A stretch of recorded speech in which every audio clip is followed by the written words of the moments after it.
தண்ணி ஊத்துற வரைக்கும் செடிகள் வாடுறதே இல்லை. உங்களோட சிந்தனை ஊற்று இருக்கும் வரைக்கும் உங்களுடைய வலிமை தோற்கிறதே இல்லை. அடுத்தவங்க நம்மளை காயப்படுத்தினா அதுக்கு பதிலா நாமளும் அவங்கள காயப்படுத்த வேண்டிய அவசியமே இல்லை. அவங்க முன்னாடி சிரிச்சுக்கிட்டு கடந்து செல்றதுதான் நல்லது. தோல்விகள் என்னைக்குமே வெற்றிக்கு தடையா நின்றதில்ல, அது வெற்றிய செம்மப்படுத்துது.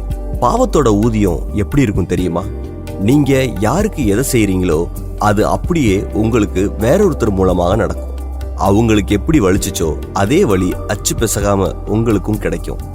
எதை தர்றோமோ அதை தான் எடுத்துக்கிறோம். யாரையுமே அவ்வளவு லேஸ்ல விட்டுடாது இந்த உலகம். பாவத்துக்கு நிகர் பாவம்தான். வாழ்க்கையில மனக்குழப்பம் இருக்கும்போது தைரியமா இருப்போம். தூரத்துல இருக்கிற வரைக்கும் தான் மனிதர்களுடனான உறவு நல்லா இருக்கும். நடக்கிறது எதுவா இருந்தாலும் அதை எடுத்துக்கிற விதத்துல தான் வலியோ வருத்தமோ ஆனந்தமோ மனநிறைவோ இது எல்லாமே உண்டாகுது.